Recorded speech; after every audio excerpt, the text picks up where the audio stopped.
ನನ್ನ ದೃಷ್ಟಿಕೋನ ನನಗೆ ಸ್ಟ್ರೆಂತ್ ಅನ್ಸುತ್ತಾ? ನಿಮ್ಗೆ ಹೆಂಗೆ ಅನ್ಸುತ್ತೆ ನಿಮ್ಮ ಒಂದು ನಿಲುವು ದೃಷ್ಟಿಕೋನ? ಮೈಂಡು ಮತ್ತು ಸೋಲ್ ಏನಿದೆ ಅದು ನ್ಯಾಷನಲಿಸ್ಟ್ ವ್ಯೂಸ್ ಇದೆ. ರಾಜ್ಯ ರಾಜಕಾರಣ, ದೇಶ ರಾಜಕಾರಣ, ಗ್ಲೋಬಲ್ ರಾಜಕಾರಣವನ್ನು ನೀವು ನಿಮ್ಮ ದೃಷ್ಟಿಯಲ್ಲಿ ಹೇಳೋದಾದ್ರೆ ಭಾರತ ದೇಶದ ಬಗ್ಗೆ ರಾಜಕಾರಣ ಹೇಳಬೇಕು ಅಂತಂದ್ರೆ probably we are living in a golden era. RSS ಸಿದ್ಧಾಂತದ ಮೇಲೆ ಬಿಜೆಪಿ ಅವಲಂಬಿತವಾಗಿದೆಯಾ? ಫಾಲೋ ಮಾಡುತ್ತಾ? ತಪ್ಪೇನಿದೆ? ಅವರು ನ್ಯಾಷನಲಿಸ್ಟ್ ವ್ಯೂಸ್ ಇಟ್ಕೊಂಡಿದ್ದಾರೆ. RSS ಬಿಜೆಪಿನೂ ನ್ಯಾಷನಲಿಸ್ಟ್ ವ್ಯೂಸ್ ಇಟ್ಕೊಂಡಿದೆ. ಅದೇ ರೀತಿ ಬಿಜೆಪಿನಲ್ಲೂ ಸಹ ಅನೇಕ ಜನ ನಾಯಕರುಗಳು RSS ಇಂದ ಬಂದಿದ್ದಾರೆ ಮತ್ತು ದೇಶಕ್ಕೋಸ್ಕರವಾಗಿ ಸರ್ವವನ್ನು ತ್ಯಾಗ ಮಾಡಲಿಕ್ಕೆ ಕಡಿದ್ದಾರೆ. ಬಿಜೆಪಿ ಪಕ್ಷದ ನಿಲುವೇನು ಸರ್? ನಾವು ಭಾರತವನ್ನ ಕಾಣಕ್ಕೆ ಇಷ್ಟಪಡ್ತೀವಿ. ಅಧಿಕಾರ ಇದ್ರೆ ಏನ್ ಬೇಕಾದ್ರೂ ಮಾಡಬಹುದು, ನಮ್ಗೆ ಅಧಿಕಾರಕ್ಕೋಸ್ಕರ ಏನಾದ್ರೂ ಮಾಡ್ತೀವಿ ಅನ್ನೋ ಪರಿಸ್ಥಿತಿ ಈಗಿದೆ ಅಂತ ಅನ್ಸಲ್ವ ಸರ್? ಅಧಿಕಾರ ಶಾಶ್ವತ ಅಲ್ಲ, ಒಂದು. ಎರಡನೇದು, ಅಧಿಕಾರ ಇದ್ದಾಗ ನೀವು ತುಂಬಾ ಜನ ರೀಚ್ ಮಾಡಬಹುದು. ಟಿವಿ ಡಿಬೇಟ್ ಅಲ್ಲಿ ನೀವು ಹೋಗಿರ್ತೀರಾ, ಇವರು ಇದ್ರೆ ಭಾರಿ ಮಜಾ ಬರುತ್ತೆ. ಕಾಂಗ್ರೆಸ್ನವ್ರು ಇಲ್ಲದೆ ಇದ್ರೆ ಆ ಡಿಬೇಟ್ ಮಜಾ ಬರುತ್ತೆ. ಈಗ ನಿಮ್ಮ ದೃಷ್ಟಿಕೋನ ಇದೆ ಸರ್, ಅದಕ್ಕೆ ಹೆಂಗಿರುತ್ತೆ ಅಂದರೆ ಒಂದೊಂದ್ಸಲ ನಾವು ಕಣ್ಣಿಗೆ ಪಟ್ಟಿ ಕಟ್ಕೊಂಡು ನೋಡ್ತಾ ಇರ್ತೀವಿ. ಈಗ ಓಡೋ ಜಗತ್ತಿನ ಜೊತೆ ನಮ್ಮ ಗುರಿ ಮಾತ್ರ ಕಾಣಿಸ್ತಾ ಇರುತ್ತೆ. ನಿಮಗೆ ಕೆಲವೊಂದ್ಸಲ ನಿಮ್ಮ ದೃಷ್ಟಿಕೋನ ಈ ಥರ ಓಡ್ತಾ ಇರೋದು ಹಿಂಗೆ ಅನ್ಸುತ್ತಾ ಸರ್? ತುಂಬ ಲಿಮಿಟೆಡ್ ಅನ್ಸುತ್ತಾ, ಅಥವಾ ನನ್ನ ದೃಷ್ಟಿಕೋನ ನನಗೆ ಸ್ಟ್ರೆಂತ್ ಅನ್ಸುತ್ತಾ? ನಿಮಗೆ ಹೆಂಗೆ ಅನ್ಸುತ್ತೆ ನಿಮ್ಮ ಒಂದು ನಿಲುವು ದೃಷ್ಟಿಕೋನ? ನಾನು ಏನು ಸಿದ್ಧಾಂತಕ್ಕೆ ನಾನು ಫಿಕ್ಸ್ ಮಾಡ್ಕೊಂಡಿದ್ದೆ ಅಂದರೆ, ಈ ನೋಡಿ, ಇದರಲ್ಲೂ ಒಂದು ಸ್ಟೋರಿ ಹೇಳ್ತೇನೆ. ನಾನೊಬ್ಬ ನ್ಯಾಷನಲಿಸ್ಟ್ ಅಂತಕ್ಕಂಥದ್ದು, ನನಗೆ ದೇಶ ಪ್ರೇಮ ಅಂತಕ್ಕಂಥದ್ದು ಎಲ್ಲಿಂದ ಬಂತೋ ಗೊತ್ತಿಲ್ಲ, ಒಟ್ಟಿನಲ್ಲಿ ಬಂದಿದೆ ಒಳಗಡೆ. ಈ ನ್ಯಾಷನಲಿಸ್ಟಿಕ್ ವ್ಯೂನ ನಾನು ಪ್ರತಿಸತಿನೂ ಪ್ರತಿಪಾದನೆ ಮಾಡ್ಕೊಂಬರ್ತಾ ಇದ್ದೀನಿ. ಆ ಪ್ರತಿಪಾದನೆ ಮಾಡ್ಕೊಂಬಂದಾಗ ನಾವು ಅದಕ್ಕೆ ಬದ್ಧರಾಗಿರಬೇಕು. 2020 ಅಕ್ಟೋಬರ್ 19ನೇ ತಾರೀಕು 17ನೇ ತಾರೀಕು ಏನೋ, ನನಗೆ ನನ್ನ ಒಬ್ಬ ಸ್ನೇಹಿತರು ಫೋನ್ ಮಾಡ್ತಾರೆ, DK ಶಿವಕುಮಾರ್ ಸಾಹೇಬರು ನಿಮ್ಮನ್ನು ನೋಡಬೇಕಂತೆ, ಬನ್ನಿ ಅಂದರು. ನಾನು DK ಶಿವಕುಮಾರ್ ನನ್ನ ಕರೀತಾರೆ ಅಂದರೆ ದೊಡ್ಡ ವಿಚಾರ ಅಂತ ಹೇಳಿ, ಆಯಿತು ಬರ್ತೇನೆ, ತೊಂದರೆ ಇಲ್ಲ ಸರ್, ನೋಡೋಕ್ಕೇನಂತೆ, ಭೇಟಿ ಮಾಡೋಕ್ಕೇನಂತೆ ಅಂತ ಹೇಳಿ ಹೋದೆ. KPCC ಕಚೇರಿಗೆ ಕರೆದ್ರು, ಹೋದೆ. ಹೋಗ್ಬಿಟ್ಟು ಅಲ್ಲಿ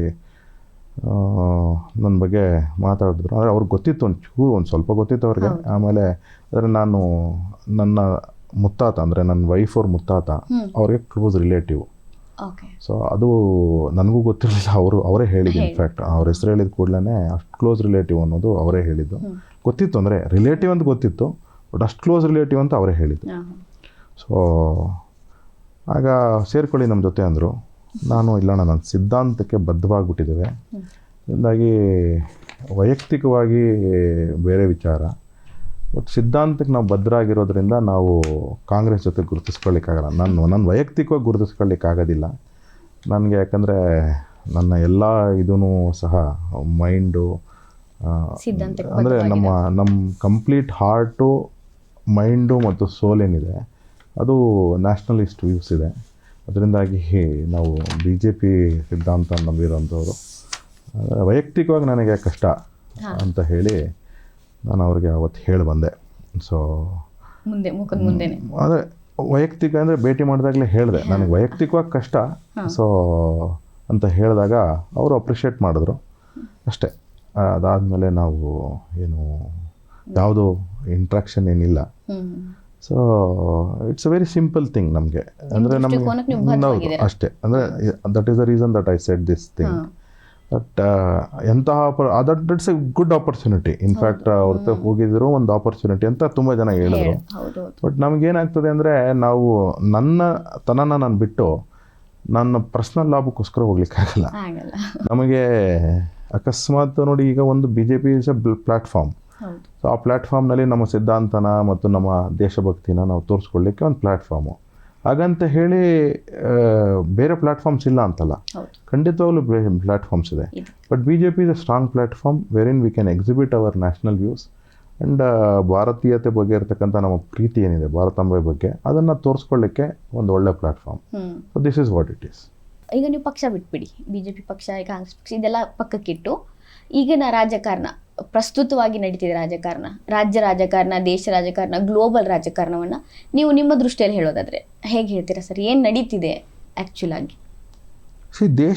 ಭಾರತ ದೇಶದ ಬಗ್ಗೆ ರಾಜಕಾರಣ ಹೇಳಬೇಕು ಅಂತಂದರೆ probably we are living in a golden Era. ಈಗ ಸೊ ನಮಗೆ ಈ ಥರ ಒಬ್ಬ ಪ್ರಧಾನಮಂತ್ರಿ ಈ ರೀತಿಯ ಒಂದು ಸ್ಟೇಬಲ್ ಗವರ್ನಮೆಂಟು ಇಡೀ ಇತಿಹಾಸದಲ್ಲಿ ಎಲ್ಲೂ ಸಿಕ್ಕೇ ಇರಲಿಲ್ಲ. ಯಾಕೆ ಅಂತ ಹೇಳಿದ್ರೆ ನಾವು ನೆಹರು ಕಾಲದಿಂದ ಅನಲೈಸ್ ಮಾಡಿಕೊಂಡು ಇವತ್ತವರೆಗೂ ಬಂದರೆ ನಾನೇನು ಹೇಳಲ್ಲ, ನೆಹರು ಏನೂ ದೇಶಕ್ಕೇನು ಮಾಡಿಲ್ಲ, ಇಂದಿರಾ ಗಾಂಧಿ ಮಾಡಿಲ್ಲ, ಲಾಲ್ ಬಹದ್ದೂರ್ ಶಾಸ್ತ್ರಿ ಮಾಡಿಲ್ಲ, ಇಂದಿರಾ ಗಾಂಧಿ ಮಾಡಿಲ್ಲ, ತದನಂತರದಲ್ಲಿ ಮೊರಂಜಿ ದೇಸಾಯಿ ಮಾಡಿಲ್ಲ ಅಂತ ಎಲ್ಲ ಹೇಳಲ್ಲ ನಾನು. ರಾಜೀವ್ ಗಾಂಧಿನೂ ಮಾಡಿದ್ದಾರೆ. ಎಲ್ಲ ಪ್ರಧಾನಮಂತ್ರಿಗಳು ಅವ್ರವ್ರದ್ದೇ ಕಾಂಟ್ರಿಬ್ಯೂಷನ್ ಮಾಡಿ, ಇನ್ಕ್ಲೂಡಿಂಗ್ ಅತ್ಯಂತ ಕಡಿಮೆ ರೂಲ್ ಮಾಡಿದಂತಹ ಇಂದ್ರ ಕುಮಾರ್ ಗುಜ್ರಾಲ್ ಇರ್ಬೋದು, ಚಂದ್ರಶೇಖರ್ ಇರ್ಬೋದು, ಅವರೂ ಸಹ ಏನೋ ಒಂದು ಕಾಂಟ್ರಿಬ್ಯೂಟ್ ಮಾಡಿದ್ದಾರೆ. ಆದರೆ ಸಮಗ್ರವಾದಂತಹ ಭಾರತಕ್ಕೆ ಸಮಗ್ರತೆಯನ್ನು ಕೊಟ್ಟು ಒಂದು ವ್ಯಕ್ತಿ ವಿಕಾಸದಿಂದ ಹಿಡ್ಕೊಂಡು ದೇಶದ ವಿಕಾಸದವರೆಗೂ ಸಹ ಯಾರಾದರೂ ಒಬ್ಬ ಪ್ರಧಾನಮಂತ್ರಿ ಯೋಚನೆ ಮಾಡಿದ್ದಾರೆ ಅಂತ ಹೇಳಿದ್ರೆ ಅದು ನರೇಂದ್ರ ಮೋದಿ. ಅವ್ರು ಯಾವುದೋ ಒಂದು ಸೆಕ್ಟ್ರಲ್ಲಿ ಕೆಲಸ ಮಾಡಿದ್ದಾರೆ, ಯಾವುದೋ ಪ್ರಧಾನಮಂತ್ರಿಗಳು ಆ ಒಂದು ಸೆಕ್ಟರು, 2 ಸೆಕ್ಟರು, ಒಂದು 10 ಸೆಕ್ಟರ್ ಕೆಲಸ ಮಾಡಿದ್ದಾರೆ, ಸಂತೋಷ. ಆದರೆ ಭಾರತ ಅನ್ನೋದನ್ನು ಒಂದು ಐಡೆಂಟಿಟಿಯಾಗಿ ಗೌರವದಿಂದ ಎಳ್ಕೊಳ್ತಕ್ಕಂಥ ಕೆಲಸ, ಮತ್ತು ಅದ್ರ ಜೊತೆಗೆ ಬರೀ ಅದೊಂದೇ ಮಾಡಿದಿದ್ರೆ ಅದೊಂದು ರೀತಿ. ವ್ಯಕ್ತಿ ವಿಕಾಸ ಆಗಬೇಕು ಮತ್ತು ದೇಶದ ವಿಕಾಸ ಆಗಬೇಕು. ಒಂದು ಕಡೆ ಇನ್ಫ್ರಾಸ್ಟ್ರಕ್ಚರ್ ಡೆವಲಪ್ ಆಗಬೇಕು, ನಾನು as A person should grow, ಮತ್ತು ಜೊತೆಗೆ I should be feeling proud of being an Indian. ಈ ರೀತಿ ಭಾವನೆ ಕೊಟ್ಟಿದ್ದು ನರೇಂದ್ರ ಮೋದಿ ಅವರು. ಸಬ್ಕಾ ಸಾಥ್ ಸಬ್ಕಾ ವಿಕಾಸ್, ಸಬ್ಕಾ ವಿಕಾಸ್, ಸಬ್ಕಾ ವಿಶ್ವಾಸ್, ಆಮೇಲೆ ಸಬ್ಕಾ ವಿಜ್ಞಾನ ಅಂತಲೂ ಈಗ ಸೇರಿಸ್ಕೊಂಡಿದ್ದಾರೆ. ಇದೆಲ್ಲ ಅನ್ಇಮ್ಯಾಜಿನಬಲ್. ಇದನ್ನೆಲ್ಲ ಪದ ಚಿಕ್ಕದಿರ್ಬೋದು. ಸ್ವಚ್ಛ ಭಾರತ್ ಅಭಿಯಾನ್ ತುಂಬ ಸಣ್ಣದು. ನಾವು ಮಾಡಿಲ್ಲ ಅಂದರು. ನಿರ್ಮಲಾ ಟಾಯ್ಲೆಟ್ಸ್ನ ಮಾಡಿದ್ದಾರೆ, ಇಲ್ಲ ಅಂತ ಹೇಳಲ್ಲ ನಾನು. ಆದರೆ ಅದೊಂದು ಅಭಿಯಾನ ಅಂತ ಮಾಡಿದ್ರಲ್ಲ.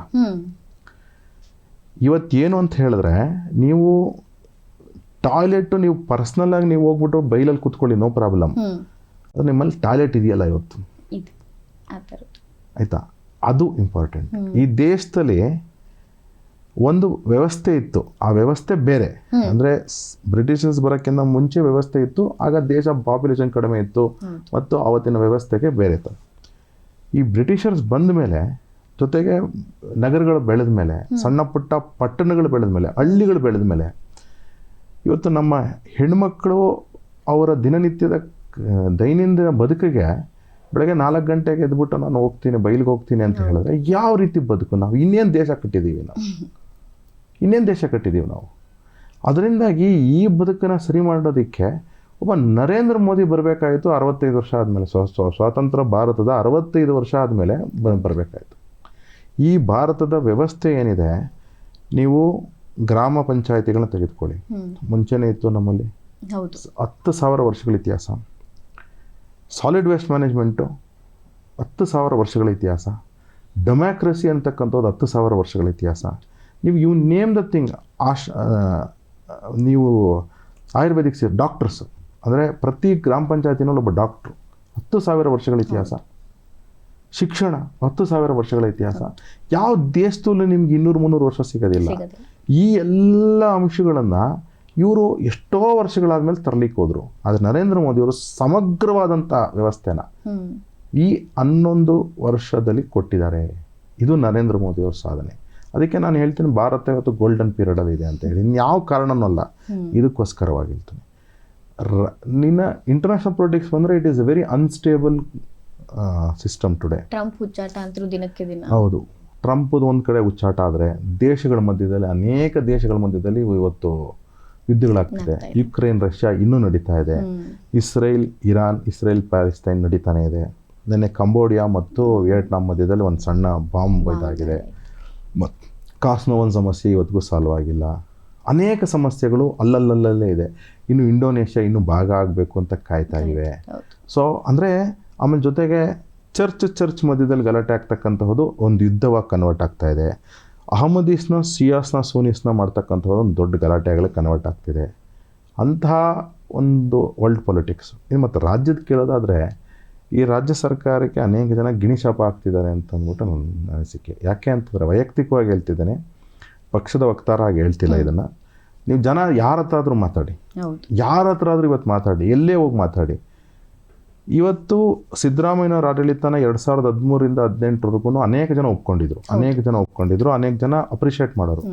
ಇವತ್ತು ಯಾರ್ಯಾರು ಅಪ್ರಿಷಿಯೇಟ್ ಮಾಡ್ತಾಯಿದ್ರು ಅಂಥವ್ರ ಹತ್ರ ಹೋಗಿ ಕೇಳಿದ್ರು ಸಹ ಗಿಣಿಶಾಪ ಆಗ್ತಿದ್ದಾರೆ. ಈ ಸರ್ಕಾರ ಯಾಕ್ರಿ ಬಂತು ಅಂತ ಹೇಳ್ತಿದ್ದಾರೆ. ಸೊ ಇದು ಸಮಸ್ಯೆ. ಅದರಿಂದಾಗಿ ಈ ಕರ್ನಾಟಕ ರಾಜ್ಯದ್ದು ನನಗೇನು ತುಂಬ ಹೋಪ್ಸ್ ಇಲ್ಲ. ಬಟ್ ಹಾಗಂತ ಹೇಳಿ ಏನು ತುಂಬ ಹಾಳಾಗ್ಬಿಡ್ತೀವಿ ಅಂತನೂ ಅಲ್ಲ. ಯಾಕೆಂದರೆ ನಮ್ಮಲ್ಲಿ ನಾನು ಇದಕ್ಕೆ ಬಾಬಾ ಸಾಹೇಬರನ್ನು ತುಂಬ ಒಪ್ಕೊಳ್ತೇನೆ. ಬಾಬಾ ಸಾಹೇಬ್ ಅಂತಹ ನಾನು ಬಾಬಾ ಸಾಹೇಬ್ರಿಗೆ ದೊಡ್ಡ fan, not because of anything else. ಒಬ್ಬ ಸಂತ ಅಂತ ಹೇಳ್ತೀನಿ ನಾನು ಅದನ್ನು. ಆ ವ್ಯಕ್ತಿ ಇನ್ನೊಂದು 10 ವರ್ಷ ಬದುಕಿದ್ದಿದ್ರೆ ಮತ್ತು ಯಾವ್ದಾದ್ರು ಒಂದು ಪಕ್ಷನ ಹುಟ್ಟಾಕಿದ್ದಿದ್ರೆ ಪ್ರಾಬಲಿ ಭಾರತ ಇವತ್ತೇನಾಗ್ತಿದೆ ಅದು ಆವತ್ತೇ ಆಗ್ತಿತ್ತು. ಸೊ ಆ ರೀತಿ ಅಂಬೇಡ್ಕರ್. RSS ಸಿದ್ಧಾಂತದ ಮೇಲೆ BJP ಅವಲಂಬಿತವಾಗಿದೆಯಾ, ಫಾಲೋ ಮಾಡುತ್ತಾ? ಹೌದು ಅನ್ನೋದಾದರೆ ಯಾಕೆ? ಮಾಡೋ ತಪ್ಪೇನಿದೆ? ಅವರು ನ್ಯಾಷನಲಿಸ್ಟ್ ವ್ಯೂಸ್ ಇಟ್ಕೊಂಡಿದ್ದಾರೆ RSS, BJPನೂ ನ್ಯಾಷನಲಿಸ್ಟ್ ವ್ಯೂಸ್ ಇಟ್ಕೊಂಡಿದೆ. ಇಟ್ಸ್ ನಥಿಂಗ್ ಬಟ್ ಒಂದು ಪೊಲಿಟಿಕಲ್ ಥಾಟಲ್ಲಿ ನಾವು ಒಂದು ಫಿಲಾಸಫಿನ ಅಡಾಪ್ಟ್ ಮಾಡ್ಕೊಬೇಕು. RSS ಅಡಾಪ್ಟ್ ಮಾಡ್ಕೊಂಡಿದ್ದೀವಿ, ಸರಿ ಇದೆಯಾ? ಅದು ದೇಶಕ್ಕೋಸ್ಕರವಾಗಿ ಪ್ರಾಣ ತ್ಯಾಗ ಮಾಡೋದಕ್ಕೆ ರೆಡಿ ಇರ್ತಕ್ಕಂಥವ್ರು RSS ಅವರು. ಅದೇ ರೀತಿ BJPನಲ್ಲೂ ಸಹ ಅನೇಕ ಜನ ನಾಯಕರುಗಳು RSS ಇಂದ ಬಂದಿದ್ದಾರೆ ಮತ್ತು ದೇಶಕ್ಕೋಸ್ಕರವಾಗಿ ಸರ್ವವನ್ನು ತ್ಯಾಗ ಮಾಡ್ಲಿಕ್ಕೆ ರೆಡಿ ಇದ್ದಾರೆ. ಈಗ ನೀವು ವಕ್ತಾರರಾಗಿರೋದ್ರಿಂದ ನಿಮ್ಮ ಹತ್ರ ಈ ಪ್ರಶ್ನೆ ಕೇಳೋದು ಬಹಳ ಸೂಕ್ತ ಅನ್ನಿಸ್ತು. BJP ಪಕ್ಷದ ನಿಲುವೇನು ಸರ್? ನಾವು ಭಾರತವನ್ನು ಕಾಣಕ್ಕೆ ಇಷ್ಟಪಡ್ತೀವಿ. ಅಂದರೆ ನಾವು ಭಾರತದ ಒಂದು ಗತವೈಭವ 14-15 ಸಾವಿರ ವರ್ಷಗಳ ಗತವೈಭವ. ಯಾವುದೋ ಒಂದು 1000 ವರ್ಷಗಳಿಂದ ನಮಗೆ ಇನ್ವೇಷನ್ ಆಯಿತು, ಯಾವುದೋ ಕಾರಣಾಂತರಗಳಿಂದ ಇನ್ವೇಷನ್ ಆಯಿತು. ಅನೇಕ ನಮ್ಮ ಭಾರತೀಯ ಸಂಸ್ಕೃತಿ ಮತ್ತು ಭಾರತೀಯ ಹಿನ್ನೆಲೆನ ನಾವು ಮರೆತುಬಿಟ್ವಿ. ಇವತ್ತು ಭಾರತದ ಹಿನ್ನೆಲೆಯನ್ನು ತರಲಿಕ್ಕೆ ಮತ್ತು ವ್ಯಕ್ತಿಯಿಂದ ದೇಶದ ವಿಕಾಸಕ್ಕೆ ಮಾಡಲಿಕ್ಕೆ ಯಾವ್ದಾದ್ರು ಒಂದು ಕೇಪಬಲ್ ಪಕ್ಷ ಇದ್ರೆ ಅದು BJP. ಒಬ್ಬ ನರೇಂದ್ರ ಮೋದಿ ಇವತ್ತು ಕಾಣ್ತಾ ಇದ್ದೀವಿ, ಇಲ್ಲಿ ಸಾವಿರಾರು ನರೇಂದ್ರ ಮೋದಿಗಳಿದ್ದಾರೆ. ನರೇಂದ್ರ ಮೋದಿ ಅವರು ಒಂದು ಆಪರ್ಚುನಿಟಿ ಸಿಕ್ಕಿದೆ, ಮುಂದೆ ಹೋಗಿ ಕೆಲಸ ಮಾಡ್ತಿದ್ದಾರೆ. ಆಪರ್ಚುನಿಟಿ ಸಿಕ್ಕಿದ್ರೆ ಇನ್ನೂ ಸಾವಿರಾರು ಜನ ಇದ್ದಾರೆ ಇಲ್ಲಿ ಕೆಲಸ ಮಾಡ್ತಾರೆ. ಹೌದು, ತುಂಬ ಜನ ಕೆಲಸ ಮಾಡ್ತಿದ್ದಾರೆ. ಸಿದ್ಧಾಂತನೇ ಅದು, ಭಾರತೀಯತೆ ಸಿದ್ಧಾಂತ ನಮ್ಮದು. ಈಗ ಅಧಿಕಾರನೇ ಎಲ್ಲ ಅನ್ನೋ ಹಂಗಾಗ್ಬಿಟ್ಟಿದೆ. ಸಿದ್ಧಾಂತಗಳು ಅಧಿಕಾರ ಇದ್ರೇನೆ ಬೇಕು ಅನ್ನೋ ರೀತಿ, ಅಧಿಕಾರಕ್ಕೋಸ್ಕರ ಏನು ಬೇಕಾದರೂ ಮಾಡೋಕ್ಕೆ ರೆಡಿಯಾಗಿದ್ದಾರೆ ಈಗಿನ ರಾಜಕೀಯ ಪರಿಸ್ಥಿತಿನ ನೋಡಿದ್ರೆ. ಆಮೇಲೆ BJP ಮೇಲೆ ಕೂಡ ಒಂದು ಆರೋಪ ಬಹಳ ಗಾಢವಾಗಿರುವಂಥದ್ದು, ಆಪರೇಷನ್ ಕಮಲ ಮಾಡಿ ಈ ರೀತಿ ಒಂದು ಆಪರೇಷನ್ ಅನ್ನೋದನ್ನು ಹುಟ್ಟಾಕಿದ್ದು ಇವರು ಅನ್ನುವಂಥ ಆರೋಪ ಇದೆ. ಅಧಿಕಾರ ಇದ್ದರೆ ಏನು ಬೇಕಾದರೂ ಮಾಡಬಹುದು, ನಮ್ಗೆ ಅಧಿಕಾರಕ್ಕೋಸ್ಕರ ಏನಾದರೂ ಮಾಡ್ತೀವಿ ಅನ್ನೋ ಪರಿಸ್ಥಿತಿ ಈಗಿದೆ ಅಂತ ಅನ್ಸಲ್ವಾ ಸರ್? ಖಂಡಿತವಾಗ್ಲೂ ಸಹ ಅಧಿಕಾರ ಶಾಶ್ವತ ಅಲ್ಲ. ಒಂದು ಎರಡನೇದು, ಅಧಿಕಾರ ಇದ್ದಾಗ ನೀವು ತುಂಬ ಜನ ರೀಚ್ ಮಾಡಬಹುದು. ನೀವು ಅಧಿಕಾರ ಇಲ್ಲದೆ ಇದ್ದಾಗ ನಿಮ್ಮ ಒಂದು ಇಡೀ ಸಿಸ್ಟಮ್ನ ನೀವು ಒಂದು 4-5 ಜನಕ್ಕೆ ತೊಗೊಂಡೋಗ್ತೀರಾ. ಅಧಿಕಾರ ಇದ್ದರೆ ಜಿಯೋಗ್ರಫಿಕಲ್ ಲಿಮಿಟಲ್ಲಿ ಎಲ್ಲರಿಗೂ ತೆಗೆದುಕೊಂಡೋಗ್ತಕ್ಕಂಥ ಕೆಲಸ ಆಗುತ್ತೆ. ಅಪರೆಂಟ್ಲಿ ಆಪರೇಷನ್ ಕಮಲ ಅಂತ ಏನು ಹೇಳ್ತೀರಾ ನೀವು, ಆಪರೇಷನ್ ಕಮಲ ಸೃಷ್ಟಿ ಮಾಡಿದ್ರು BJP ಅವರು ಅಲ್ಲ. That was a creation of Congress party. 1952ನಲ್ಲಿ ಪಟಿಯಾಲ ಅಂತ ಒಂದು ರಾಜ್ಯ ಇತ್ತು, ಇವಾಗ ಪಂಜಾಬ್ ಏನಿದೆ ಅದು. ಆ ರಾಜ್ಯದಲ್ಲಿ ನಾನ್ ಕಾಂಗ್ರೆಸ್ ಗೌರ್ಮೆಂಟ್ ಬಂತು ಫಸ್ಟ್ ಟೈಮ್ ನಾನ್ ಕಾಂಗ್ರೆಸ್ ಗೌರ್ಮೆಂಟ್ ಬಂತು 1952 ಎಲೆಕ್ಷನಲ್ಲಿ. ಆ ಕಾಂಗ್ರೆಸ್ ಗೌರ್ಮೆಂಟ್ನ 6 ತಿಂಗಳಿಗೆ ಬರ್ಖಾಸ್ತು ಮಾಡಿಬಿಟ್ರು, ಆರ್ಟಿಕಲ್ 356 ಉಪಯೋಗಿಸ್ಕೊಂಡು ನೆಹರು ಅವರು. ಅದಾದಮೇಲೆ ಕಾಂಗ್ರೆಸ್ 1957ನಲ್ಲಿ ಕಮ್ಯುನಿಸ್ಟ್ ಪಾರ್ಟಿ ಎಲ್ಲರಿಗೂ ಗೊತ್ತು. 1952ನಲ್ಲಿ ಪಟಿಯಾಲದಲ್ಲಿ ಬಂದಂತಹ ಶಿರೋಮಣಿ ಅಕಾಲಿದಳ ಸರ್ಕಾರ, ಅದು ತುಂಬ ಜನಕ್ಕೆ ಗೊತ್ತಿರಲಿಲ್ಲ. ಫಸ್ಟ್ ಕಮ್ಯುನಿಸ್ಟ್ ಪಾರ್ಟಿ ನಂಬೂದ್ರಿಪಾರ್ ಅವ್ರ ಸರ್ಕಾರನ ವಜಾ ಮಾಡಿದ್ದು ಐತಿಹಾಸಿಕವಾಗಿ ಗೊತ್ತು. 1952ಲೇ ಬಿಡಲಿಲ್ಲ ಇವರು. ಅಂದರೆ ನೀವು ಅಪೋಸಿಷನ್ ಪಾರ್ಟಿಯವ್ರು ಗೆದ್ದು ಬಂದರೆ, ಶಿರೋಮಣಿ ಅಕಾಲಿದಳು ಗೆದ್ದು ಬಂದರೆ ಅವ್ರನ್ನ ಸಹಿಸ್ಕೊಳ್ಳಲಿಲ್ಲ ಕಾಂಗ್ರೆಸ್ನವರು. ಅದರಿಂದಾಗಿ ಯಾರಾದರೂ ಒಬ್ಬರು ಈ ರೀತಿ ಆಪ್ರೇಷನ್ಸ್ ಮಾಡಲಿಕ್ಕೆ ಅದು ಎಕ್ಸ್ಪರ್ಟ್ಸ್ ಇದ್ದರೆ ಅದು ಕಾಂಗ್ರೆಸ್ ಪಾರ್ಟಿ. ಒಂದು. ಎರಡನೇದು, ಈ ಆಯಾರಾಮ್ ಗಯಾರಾಮ್ ಸರ್ಕಾರಗಳಂತ ಇತ್ತು. ಆಯಾರಾಮ್ ಗಯಾರಾಮ್ ಸರ್ಕಾರ ನಿಮಗೆ 1967ಇಂದ ಸ್ಟಾರ್ಟ್ ಆಗಿ ನಿಮಗೆ 1989ವರೆಗೂ ಸಹ, ಅಂದರೆ 1991 ಅಂತ ಇಟ್ಕೊಳ್ಳಿ, ಅಲ್ಲಿವರೆಗೂ ಸಹ ಆಯಾರಾಮ್ ಗಯಾರಾಮ್ ಸರ್ಕಾರ. ನೀವು ಹರಿಯಾಣದಲ್ಲಿ ನೋಡಿ ಒಂದು ಸ್ಟೇಬಲ್ ಗೌರ್ಮೆಂಟ್ ಇರಲಿಲ್ಲ, ಉತ್ತರ ಪ್ರದೇಶ ನೋಡಿ ಸ್ಟೇಬಲ್ ಗೌರ್ಮೆಂಟ್ ಇಲ್ಲ, ಬಿಹಾರಲ್ಲಿ ಸ್ಟೇಬಲ್ ಗೌರ್ಮೆಂಟ್ ಇರಲಿಲ್ಲ, ಗುಜರಾತಲ್ಲಿ ಇರಲಿಲ್ಲ, ಮಧ್ಯಪ್ರದೇಶಲ್ಲಿ ಇರಲಿಲ್ಲ, ವೆಸ್ಟ್ ಬೆಂಗಾಲಲ್ಲಿ ಇರಲಿಲ್ಲ. ನಿಮಗೇನಾದರೂ ಒಂದು ಸ್ಟೇಬಲ್ ಗೌರ್ಮೆಂಟ್ಸ್ ಇದ್ದರೆ ಅದು ದಕ್ಷಿಣ ಪ್ರಾಂತ್ಯದಲ್ಲಿ ಮಾತ್ರ ಇದ್ದಿದ್ದು. ಲೈಕ್ ಆಂಧ್ರ, ಕರ್ನಾಟಕ, ಸ್ವಲ್ಪ ಮಟ್ಟಕ್ಕೆ ಮಹಾರಾಷ್ಟ್ರ, ತಮಿಳ್ನಾಡು, ಕೇರಳದಲ್ಲಿ ಮಾತ್ರ ಸ್ಟೇಬಲ್ ಗೌರ್ಮೆಂಟ್ಸ್ ಇದ್ದಿದ್ದು. ನೀವು ಇನ್ನು ಎಂಟೈರ್ ಕೌಬೆಲ್ಟ್ ಅಂತ ಏನು ಹೇಳ್ತೀವಿ, ಇನ್ಕ್ಲೂಡಿಂಗ್ ರಾಜಸ್ಥಾನ ಸೇರಿಸ್ಕೊಂಡು ಎಲ್ಲೂ ನಿಮಗೆ ಸ್ಟೇಬಲ್ ಗೌರ್ಮೆಂಟ್ಸೇ ಇರಲಿಲ್ಲ. ಇನ್ನು ನಾರ್ತ್ ಅಂದರೆ ಅಸ್ಸಾಮು ಅಲ್ಲೆಲ್ಲ ಸೇರಿಸ್ಕೊಂಡು ಐದರ್ ಕಾಂಗ್ರೆಸ್ ಇರ್ತಿತ್ತು, ಇಲ್ಲ ಆಯಾರಾಮ್ ಗಯಾರಾಮ್ ಸರ್ಕಾರ ಅಷ್ಟೇ. ಕಾಂಗ್ರೆಸ್ ಚೀಫ್ ಮಿನಿಸ್ಟರ್ ಆರ್ ಆಯಾರಂ ಗಾಯಾರಂ ಸರ್ಕಾರ. ಕಾಂಗ್ರೆಸ್ನಲ್ಲೂ ಏನು ಅಂದರೆ ಒಳಪಂಗಡಗಳಿದ್ರೆ ಅಂದರೆ ಲೀಡರ್ಸ್ ಒಬ್ರಿಗೊಬ್ರಿಗೆ ಆಗಲಿಲ್ಲ ಅಂದರೆ ಆವಾಗಲೂ ಆಯಾರಂ ಗಾಯಾರಂ ಸರ್ಕಾರ. ಇದನ್ನೆಲ್ಲ ಹುಟ್ಟಾಕಿದ್ದು ಕಾಂಗ್ರೆಸ್ನವರು. ಅದಾದ ಮೇಲೆ ಆಫ್ಕೋರ್ಸ್ ಪೀಪಲ್ಸ್ ರೆಪ್ರೆಸೆಂಟೇಟಿವ್ ಆ್ಯಕ್ಟ್ಗೆ ಅಮೆಂಡ್ಮೆಂಟ್ ಮಾಡಿ ಆವಾಗ ಏನು ಬಿಲ್ ತರ್ತಾರೆ, ನೀವು ಪಕ್ಷದ ಲೋಗೋ ಮೇಲೆ ಗೆದ್ದವರು ನೀವು ಚೇಂಜ್ ಮಾಡೋಕ್ಕಾಗಲ್ಲ ಅಂತ ಹೇಳ್ತಾರೆ, ಬಿಟ್ಟು ಹೋಗೋಕ್ಕಾಗಲ್ಲ ಅಂತ ಹೇಳ್ತಾರೆ. But is a very good move done by Rajiv Gandhi only. I appreciate him Rajiv Gandhi for that. Rajiv ಗಾಂಧಿಯವರಿಗೆ ಮಾಡಿದ್ಮೇಲೆ ಆವಾಗ ರೆಸಿಗ್ನೇಷನ್ ಏನಿದೆ ಕೊಟ್ಬಿಟ್ಟು ಅಂದರೆ ರೆಸಿಗ್ನೇಷನ್ ಅಂದರೆ ನಾನು ಕಾಂಗ್ರೆಸ್ನಲ್ಲೇ ಗೆದ್ದಿರ್ತಾರೆ, ಲೆಟ್ಸ್ ಅಸ್ಯೂಮ್ ದಟ್ 200 ಜನ ಸೀಟು, 100 ಜನ ಕಾಂಗ್ರೆಸ್ಸಲ್ಲೇ ಗೆದ್ದಿರ್ತಾರೆ, ಇನ್ನು 60 ಜನ ಬೇರೆ ಪಕ್ಷದಾಗಿದೆ, ಇನ್ನು 40 ಜನ ಇಂಡಿಪೆಂಡೆಂಟ್. ಕಾಂಗ್ರೆಸ್ ಪಕ್ಷ ಇರುತ್ತೆ, ಈ 40 ಜನ ಹೋಗ್ಬಿಟ್ಟು ಇನ್ನೊಬ್ರಿಗೆ ಸಪೋರ್ಟ್ ಮಾಡ್ಬಿಡೋದು. ಅದನ್ನು ಆಗಲಿಲ್ಲ. ಅದು ಪೀಪಲ್ ರೆಪ್ರೆಸೆಂಟೇಟಿವ್ ಅಮೆಂಡ್ಮೆಂಟ್ ಅಂದಮೇಲೆ ಆಗಲಿಲ್ಲ ಅದು. ಆದರೆ ಅದರ ಅರ್ಥ ಇವ್ರು ಕಾಂಗ್ರೆಸ್ನವ್ರು ಎಲ್ಲೂ ಮಾಡಿಲ್ಲ ಅಂತಲ್ಲ, ಕಾಂಗ್ರೆಸ್ನವ್ರು ಎಲ್ಲ ಕಡೆ ಮಾಡಿದರು. ಸೊ ಈಗ 110 ಬಂದಿದ್ದಾಗ ಅವರೇ ಅರ್ಥ ಮಾಡ್ಕೊಬೇಕಾಗಿತ್ತು ನಮ್ಮದು ಮೆಜಾರಿಟಿ ಇಲ್ಲ ಅಂತ ಹೇಳಿ, ಅವರೇ ಬಿಟ್ಕೊಡ್ಬೇಕಾಗಿತ್ತು. 104 ಬಂದಿದೆ, ಅವ್ರು 80 ಬಂದಿದ್ದಾರೆ, ಇನ್ಯಾವುದೋ ಒಂದು ಪಕ್ಷ 27 ಬಂದಿದೆ, ಅವ್ರು ಹೇಳಬೇಕಾಗಿತ್ತು ನೀವು ಮಾಡ್ಕೊಳ್ರಪ್ಪ ಸರ್ಕಾರನ ಅಂತ ಹೇಳಿ. ನಾವು ಸೋತಿದ್ದೀವಿ ಚುನಾವಣೆ, ನೀವು ಮಾಡ್ಕೊಳ್ಳಿ ಅಂತ ಹೇಳಬೇಕಾಗಿತ್ತು. ಇದನ್ನ ಅಬ್ಸಲ್ಯೂಟ್ ಮೆಜಾರಿಟಿ ಅಲ್ಲ ಅಂದರೆ ಏನರ್ಥ? ಇದನ್ನ ಅಬ್ಸಲ್ಯೂಟ್ ಮೆಜಾರಿಟಿ ಅಲ್ಲ ಅಂದರೆ ಏನರ್ಥ? ಅದರಿಂದಾಗಿ ಅವರೇ ಅರ್ಥ ಮಾಡ್ಕೊಬೇಕು. ಇದೇ ರೀತಿಯೇ PV ನರಸಿಂಹರಾವ್ ಅವರು 244 ಗೆಲ್ತಾರೆ, ಬೇರೆಯವರೆಲ್ಲ ಸೇರಿಸ್ಕೊಂಡು ಅವತ್ತು ಹೇಳ್ಬೋದಾಗಿತ್ತಲ್ಲ ನೀವೊಂದು ಮೆಜಾರಿಟಿ ಬಂದಿಲ್ಲ, ನೀವು ನಾವೇ ಸರ್ಕಾರ ಫಾರ್ಮ್ ಮಾಡ್ತೀವಿ ಅಂತೇಳಿ. ಹಂಗೆ ಮಾಡಲಿಲ್ಲ. 244 ಗೆದ್ದಿದ್ದಾರಪ್ಪ ಬಿಡಿ ಅಂತ ಹೇಳಿ ಬಿಟ್ಟರು. 5 ವರ್ಷ ಕಂಪ್ಲೀಟ್ ಸರ್ಕಾರ ಮಾಡೋರು PV ನರಸಿಂಹರಾವ್. ಆಯಿತಾ? ಅದಕ್ಕೆ ಕಾಂಗ್ರೆಸ್ಗೆ ಬದ್ಧತೆ ಇಲ್ಲ. ಈಗೊಂದು ಲೀಡರ್ಸ್ ಇದ್ದಾರೆ ರಾಜ್ಯಕ್ಕೆ, ಎಲ್ಲ ಪಕ್ಷದಲ್ಲೂ. ಈಗ ಯಾರ್ಯಾರು ರಾಜಕಾರಣ ಮಾಡ್ತಾ ಇದ್ದಾರೋ ಎಲ್ಲ ಲೀಡರ್ಸ್ ಸೆಟ್ ಇದ್ದಾರೆ. ನೆಕ್ಸ್ಟ್ ಬರೋ ಜನ್ರೇಷನ್ಗೆ ಯಾರು ರೆಡಿ ಇಲ್ಲ. ಮುತ್ಸದ್ದಿ ರಾಜಕಾರಣಿಗಳು ಇನ್ನೂ ರೆಡಿ ಆಗಬೇಕು, ಎಲ್ಲ ಪಕ್ಷದಲ್ಲೂ ಸೇರಿನೇ ಇನ್ನೂ ಆಗಬೇಕು ರೆಡಿ ಅಂತ ಒಂದು ಮಾತಿದೆ. ಇದನ್ನು ನೀವು ಒಪ್ಕೊತೀರಾ ಸರ್? ಒಂದು ನಾನು ಏನು ನೋಡಿದ್ದೀನಿ ಅಂದರೆ ಸೀರಿಯಸ್ ವಿಚಾರ ಇದು. ಪೊಲಿಟಿಕಲ್ ವಿಸ್ಡಮ್ ಅಂತ ಒಂದು ಪದ ಇದೆ. ಅಂದರೆ ಪೊಲಿಟಿಕಲ್ ವಿಸ್ಡಮ್ ಅಂದರೆ ನೀವು ಥಾಟ್ ಪ್ರೊಸೆಸ್ ಇರಬೇಕು, ಒಂದು ಉದಾರತೆ ಇರಬೇಕು, ಒಂದು ತಾಯಿ ಮನಸ್ಸಿರಬೇಕು ಒಂದು ರಾಜಕಾರಣಿಗೆ. ತುಂಬ ಜನಕ್ಕೆ ನಾನು ನೋಡ್ದಂಗೆ ತುಂಬ ಜನಕ್ಕೆ ಈ ಪೊಲಿಟಿಕಲ್ ವಿಸ್ಡಮ್ ಇಲ್ಲ. ಅಂದರೆ ತುಂಬ ನೋಡಿದ್ದೇನೆ ನಾಯಕರುಗಳು, ನಾನು ಯಾವುದು ಹೆಸರು ಹೇಳಲ್ಲ, ಪೊಲಿಟಿಕಲ್ ವಿಸ್ಡಮ್ ಇಲ್ಲ. ತುಂಬ ಜನ ಅಂದರೆ ನಾನು 1987ಇಂದನೇ ಹೇಳ್ತಾ ಇದ್ದೀನಿ ಇವತ್ತವರೆಗೂ ಸಹ ಪೊಲಿಟಿಕಲ್ ವಿಸ್ಡಮ್ಮು ಅಂದರೆ ಪೊಲಿಟಿಕಲ್ ವಿಸ್ಡಮ್ ಇದ್ದು ಚೆನ್ನಾಗಿ ರಾಜಕಾರಣ ಮಾಡಿದವರು ಯಾರಾದರೂ ಇದ್ದರೆ ಒಂದಷ್ಟು ಹೆಸರುಗಳು ಹೇಳಬೇಕು ಅಂತಂದರೆ SM ಕೃಷ್ಣ, ರಾಮಕೃಷ್ಣ ಹೆಗಡೆ, ದೇವೇಗೌಡರು, JH ಪಟೇಲ್ರು, ಯಡಿಯೂರಪ್ಪ ಅವರು, ಈ ಥರ ಒಂದು ಎಕ್ಸ್ಟ್ರಾ ಪೊಲಿಟಿಕಲ್ ವಿಸ್ಡಮ್ ಇರಬೇಕು, ಒಂದು ಥಾಟ್ ಇರಬೇಕು, ಒಂದು ಪ್ರೋಸೆಸ್ ಇರಬೇಕು. ಆ ಪ್ರೋಸೆಸ್ ಇರ್ತಕ್ಕಂಥವ್ರು ಕರ್ನಾಟಕದಲ್ಲಿ ಒಂದು ತುಂಬ ಬೆರಳೆಣಿಕೆ ಅಷ್ಟು ಸಿಗ್ತಿದ್ರು. ಈಗಂತೂ ಇನ್ನೂ ಕಡಿಮೆ ಆಗ್ತಾ ಹೋಗ್ತಾ ಇದ್ದಾರೆ. ಆದರೆ ಹಾಗಂತ ಹೇಳಿ I don't have hope for future ಅಂತಲ್ಲ. ಇನ್ ಕಮಿಂಗ್ ಜನ್ರೇಷನ್ಸಲ್ಲಿ ನಾವು ಭಾರತೀಯತೆನ ಹುಟ್ಟಾಕಿದಾಗ, ಇಂಜೆಕ್ಷನ್ ಆಫ್ ಇದನ್ನು ಕೊಟ್ಟಾಗ ಭಾರತೀಯತೆ ಡೆಫಿನೆಟ್ ಆಗಿ ಇದೆಲ್ಲ ಆಚೆ ಬರುತ್ತೆ. ತುಂಬ ಜನ ಒಳ್ಳೆ ಲೀಡರ್ಸ್ ಬರ್ತಾರೆ ಆಚೆ, ಆಮೇಲೆ ಪೊಟೆನ್ಷಿಯಲ್ ಇರೋರು ಬರ್ತಾರೆ ಅಂತ ನನ್ನ ಅನಿಸಿಕೆ. ಬರಬಹುದು ಖಂಡಿತವಾಗ್ಲೂ ಬರ್ತಾರೆ, ಬರಬಹುದು ಅಲ್ಲ ಬಂದೇ ಬರ್ತಾರೆ ಅಂತ. ಈಗ ನೆಕ್ಸ್ಟ್ ಲೈನ್ ಲೀಡರ್ಶಿಪ್ ಬಗ್ಗೆ ಮಾತಾಡಿದ್ವಿ. ನಿಮ್ಮ ಪಕ್ಷ ಬಿಟ್ಟು ಬೇರೆ ಪಕ್ಷದಲ್ಲಿ ನೆಕ್ಸ್ಟ್ ಏನು ಲೀಡರ್ ಆಗ್ತಾರೆ ಅಂತ ಒಬ್ರು ಯಾರಾದ್ರೂ ಹೆಸರು ಹೇಳೋದಾದ್ರೆ, ಒಂದು 3-4 ಹೆಸರು ಹೇಳೋದಾದ್ರೂ ಪರವಾಗಿಲ್ಲ. ತುಂಬ ಪೊಟೆನ್ಷಿಯಲ್ ಇರೋರು ತುಂಬ ಜನ ಇದ್ದಾರೆ, ಕಾಂಗ್ರೆಸ್ನಲ್ಲೂ ಇದ್ದಾರೆ. ಒಂದೆರಡು ಹೆಸರು ಏನಾದರೂ ನಿಮಗೆ? ಈಗ ಉದಾಹರಣೆಗೆ DK Shivakumar is a potential leader, I am not going to deny it. Okay, ಸಂಘಟನೆ ಏನಿತ್ತು ತುಂಬ ಸ್ಟ್ರಾಂಗ್ ಆಗಿತ್ತು ಅವ್ರದ್ದು. ಸೊ ಅದು ಅವರೊಬ್ಬರು. ಕೃಷ್ಣ ಬೈರೇಗೌಡರಿಗೆ ಪೊಟೆನ್ಷಿಯಲ್ ಇದೆ. ಪ್ರಿಯಾಂಕಾ ಖರ್ಗೆ ನಾವು ಎಷ್ಟೇ ಟೀಕೆ ಮಾಡಿದ್ರು ಸಹ ಈ ಶೋಯಿಂಗ್ ಅಗ್ರೆಷನ್ ಆಫ್ ಬಿಲ್ಡಿಂಗ್ ಒಂದು ಸಂಘಟನೆ ಮಾಡಲಿಕ್ಕೆ ಇದಿದ್ದಾರೆ. ಸೊ ತುಂಬ ಜನ ಕಾಂಗ್ರೆಸ್ನಲ್ಲಿ ನನಗೆ ಕಾಣಿಸ್ತಾ ಇದ್ದಾರೆ. JDS ಅಲ್ಲೂ ಇದ್ದಾರೆ. JDS ಅಲ್ಲಿ the way Nikhil Kumaraswamy is coming up, ಅದು ಒಂದು ಒಳ್ಳೆ ಪ್ರಾಮಿಸಿಂಗ್ ಇದೆ. ಸೊ ದೇಶದಲ್ಲಂತೂ ತುಂಬ ದೊಡ್ಡ ಲಿಸ್ಟ್ ಇದೆ. ಈಗ ನೀವು ಒಂದು ಡಿಸ್ಕಷನಲ್ಲಿ ಕೂತಿರ್ತೀರಾ, ನೀವು ನಿಮ್ಮ ಪಕ್ಷದ ಸಿದ್ಧಾಂತದ ಬದ್ಧವಾಗಿ ಮಾತಾಡಬೇಕಾಗಿರುತ್ತೆ. ನಿಮ್ಮ ಮುಂದೆ ಕೂತಿರೋ ವ್ಯಕ್ತಿ ಅವರ ಪಕ್ಷದ ಸಿದ್ಧಾಂತಕ್ಕೆ ಬದ್ಧವಾಗಿ ಮಾತಾಡದೆ ಇಲ್ಲದೆ ಇರೋರು ಇರಬಹುದು, ಅಥವಾ ಅವರು ಸ್ವತಂತ್ರವಾಗಿ ಅವ್ರಿಗೆ ಇಷ್ಟ ಬಂದಿದ್ದ ಮಾತಾಡೋರಾಗಿರ್ತಾರೆ. ಅವರು ಬಾಯಿಗೆ ಬಂದಂಗೆ ಮಾತಾಡ್ತಿರ್ತಾರೆ. They are not cross check ಇರಲ್ಲ, ಏನಿರಲ್ಲ. ನಿಮ್ಮ ಕೈಕಾಲು ಕಟ್ ಹಾಕ್ದಂಗೆ ಇರುತ್ತೆ. ಬಿಕಾಸ್ ನೀವು ನಿಮ್ಮ ಸಿದ್ಧಾಂತವನ್ನು ಮಾತ್ರ ಹೇಳಬೇಕಾಗಿರುತ್ತೆ.